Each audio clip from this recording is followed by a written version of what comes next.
Le 15 Shvat, le fameux Tou Bishvat, c'est un des 4 jours fixés selon la tradition comme commencement de l'année, ce dont je vous parlais tout à l'heure dans la Mishnah de Rosh Hashanah au premier chapitre. C'est quoi les 4 nouveaux ans? Donc c'est le premier Nissan, le premier Elul, le premier Tishri et le 15 Shvat. Vous aurez l'occasion de réécouter cet enseignement dans la vidéo et je vous recommande vivement d'écrire cela et de retenir parce que ce sont des choses qui sont souvent demandées. Le premier Nissan, c'est le commencement de l'année dans le compte des années de règne des rois d'Israël. Rosh Hashanah, la Melachim. C'est également en ce qui concerne les fêtes de pèlerinage. Les pèlerinages, c'est quoi? Pessah, Shavuot, Sukkot. Donc, c'est le point de départ quand vous avez dans la Torah, dans le calendrier de la Torah, lorsqu'on énonce les fêtes qui tombent tel jour, telième jour de telième mois, quel est le premier mois dans ce calendrier-là? C'est le mois de Nissan. C'est clair? Ensuite, le deuxième nouvel an, c'est le premier Elul. Le premier Elul, comme vous le savez, c'est 30 jours avant Rosh Hashanah. Mais c'est le commencement de l'année pour la dîme du bétail, ce qu'on appelle Ma'asar Behema. En effet, pour le prélèvement de cette dîme, le propriétaire devait rassembler tous les veaux, V-E-A-U-X, ou toutes les brebis qui étaient nées au cours de l'année entre le premier Elul de l'année précédente et le 30 Av de l'année en cours. Il les faisait défiler un à un par un étroit portillon. Et il marquait d'un trait rouge indélébile le 10e animal chaque fois. 1, 2, 3, 4, 5, 8, 9, allez. Le 10e arrive, trac. 1, 2, 3, 4, 5, jusqu'au 9e, le 10e arrive, trac. Et ainsi, tous les 10e qui étaient marqués constituaient le fameux Ma'asar Behema, la dîme du bétail. Il est en effet interdit de prélever des veaux de la deuxième année, par exemple, comme dîme pour ceux de l'année précédente.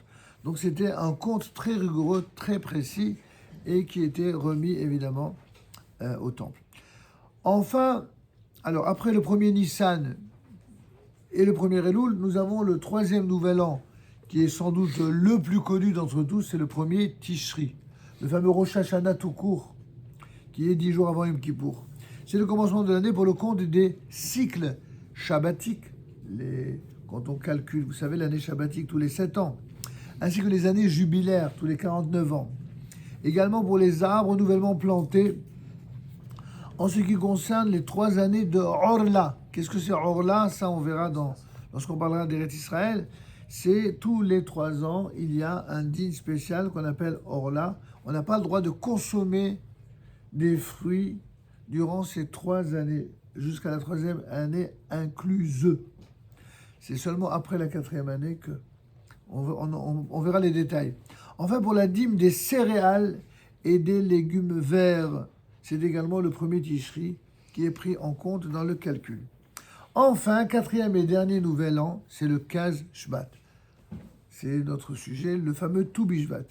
Le nouvel an des arbres en rapport à la dîme qu'il faut prélever sur leurs fruits. Alors, ça, c'est un peu technique. Ceux qui sont courageux, vous notez. Sinon, au moins, écoutez-le. Précisons que dans les années 1 et 2 du cycle des 7 ans, les années 1 et 2, ainsi que les années 4 et 5, donc 1, 2, 4, 5, d'un cycle de 7 ans, on doit prélever 2 dîmes, 2 dixièmes, si vous voulez. Il y a celui qu'on appelle Ma'aser Rishon, la première dîme qui en principe était donnée aux Léviim, c'est-à-dire les serviteurs des Kohanim et ceux qui étaient à leur service dans le temple. Et il y avait ce qu'on appelait Ma'aser Sheni, la seconde dîme, qui elle devait être consommée à Jérusalem, à l'époque du temple, évidemment par tous les Kohanim. Voir livre des commandements, etc. Les 3e et 6e années du cycle, les seuls qui n'ont pas été mentionnés, on avait dit 1, 2, 4, 5. Maintenant, les 3, 6, les années 3 et 6, on prélève à côté de la première dîme, ce qu'on appelle la dîme des pauvres. Ma'aser Ani. Je répète, c'est un peu technique, mais si vous êtes courageux et que vous écrivez, vous verrez que c'est très facile en vérité. Maaser Ani, la dîme des pauvres. En fin de compte, on n'oublie personne. On n'oublie ni les pauvres, les nécessiteux, les indigents, ni les Kohanim, ni les Lévis. Et comment que ça se fait? Pourquoi on pense aux Kohanim et aux Lévis au même titre qu'on pense aux pauvres? La raison est très simple. C'est que les Kohanim et les Lévim de l'époque se consacraient toute leur vie au temple de Jérusalem, à l'activité non seulement spirituelle, mais même matérielle de tout le peuple d'Israël. Et quand vous avez des gens qui se préoccupent et de la spiritualité et du bien de la matérialité de tout le peuple, alors ces gens-là, ils ne peuvent pas se consacrer à la totalité de la nation et du peuple s'ils sont obligés de courir à manger et de se préoccuper de leur propre subsistance. C'est pourquoi toutes ces, on appellerait en termes modernes, ces contributions ou ces prélèvements étaient à leur intention. Donc même dans les gouvernements et politiques modernes, économiques et de justice sociale, le fait que l'on pense à venir en aide et à soutenir des nécessiteux, en soi, ça n'a rien de choquant. Par contre, ce qu'il y a de choquant, c'est de croire ou de faire croire que celui qui gagne de l'argent, c'est quelqu'un par principe qu'on doit haïr, qu'on doit jalouser et qu'on doit pourrir de la shonara, comme si lui faisait tout son argent sur le dos des autres et les autres, les pauvres, ils n'ont rien pour eux. Cette manière à la fois maladive et malveillante de voir l'économie d'un pays, elle tient compte uniquement des résultats financiers. Il y aurait une sorte de fatalité, d'après eux, selon laquelle il y a d'un côté des gros bonnets qui, à eux seuls, se font toute la fortune de la terre, et tous les autres, qui sont des gens dont les premiers profitent. Jamais il en viendrait à l'idée de dire que ceux qui font beaucoup de bénéfices, ils donnent un repas, ils donnent un salaire, ils donnent des avantages sociaux, parfois même fiscaux. Ça, non, ça ne viendrait pas à l'idée. Vous voyez comment qu'une même réalité, elle est vue différemment selon si on regarde avec Aïn Tova, avec un œil bienveillant, ou Aïn Ra, ou avec un œil malveillant. Nous, tous les ans, et même tous les Shabbats, mais tous les ans, notamment pour Rosh Hashanah, on prie Dieu pour que tous ceux qui prient, eh bien, que Dieu leur donne, non seulement avec un œil bienveillant et généreux, tout ce dont ils ont besoin. Afin que non seulement il leur manque de rien, mais qu'ils puissent donner à ceux à qui il manque. C'est comme ça qu'il faut être bienveillant. Il ne faut pas jalouser ceux qui ont. Il faut prier pour être de ceux qui ont et qui donnent. C'est comme ça qu'on doit voir de manière positive les choses. En tout cas, maintenant que vous avez vu quels sont ces fameux 4 nouveaux ans, rappelez-vous que ces différentes contributions, elles étaient par excellence des règles de justice sociale, pour que personne soit dans le manque, au contraire. Or, la date limite pour les légumes verts et les céréales, c'était le 1er Tishri, et pour les fruits des arbres, seulement les fruits des arbres, c'était le 15 du mois de Shvat. D'où l'appellation Rosh Hashanah Laïlan. De même, pour l'interdiction des fruits des 3 premières années de ce qu'on appelle de Orla, la date limite, c'est justement le 15 du mois de Shvat. Et seuls les fruits qui ont maturé, c'est-à-dire qui sont arrivés à maturité, stade qui est après la floraison, après la date fatidique du 15 Shvat, la 4e année, après la plantation de l'arbre, alors seront permis à la consommation. Vous avez bien compris? Il faut, pendant les 3 premières années, je répète, pendant les 3 premières années, on ne touche à rien. On attend la plantation de la 4e année. Et lorsque l'arbre est arrivé à floraison, ce qui en général est après les dernières pluies autour du 15 du mois de Shvat, à partir de ce 15 Shvat de la 4e année, tout ce qui va pousser comme fruit, ça, on a le droit de consommer. C'est plus clair maintenant? Selon certains décisionnaires, cette date limite s'applique également aux fruits de la 7e année, et pas simplement la 4e. À partir de cette date seulement, les fruits seront considérés comme fruits de la 7e année, c'est-à-dire qu'ils auront le caractère de Kedushat Shevirit, c'est-à-dire la sainteté de la 7e année. Vous savez, ces fameux fruits de l'année shabbatique qu'on n'a pas le droit de consommer. C'est seulement à partir, donc, après tout Bishvat de la 7e année de Shana de Shemitah.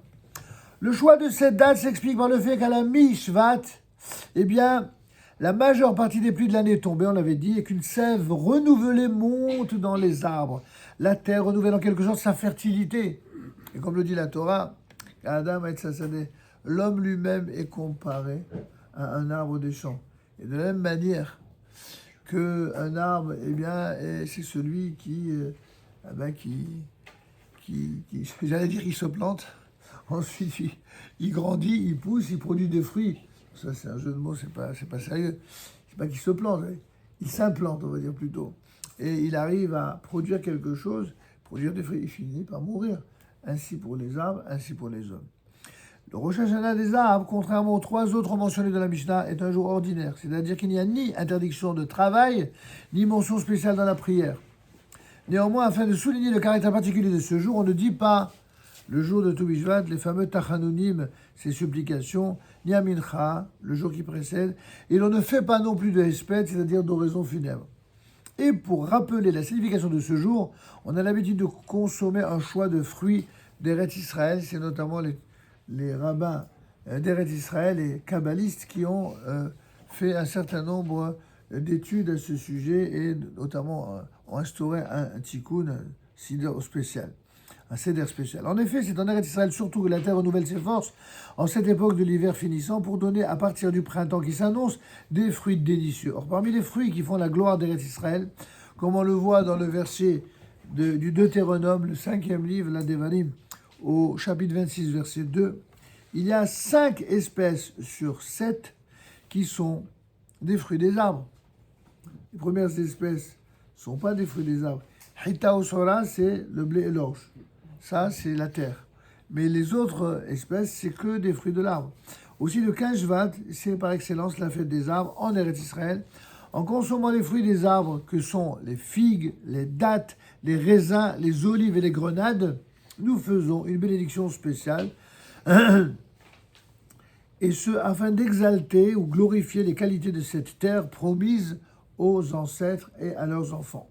La Torah, précisément, nous enseigne, dans des versets 7 à 11, insistant sur les qualités exceptionnelles d'Eretz Israël, que nous devons bénir l'Éternel pour ce beau pays qu'il nous a donné. Eretz Hamdat Tova Ol-Haba, etc.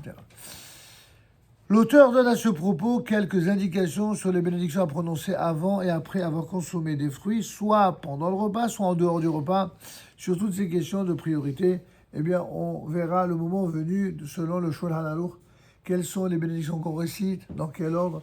Pour ceux que ça intéresse, j'ai fait un certain nombre de vidéos sur les brachot en question, ça peut toujours vous être utile. Et en cas de besoin, nous vous enverrons ces fameuses vidéos.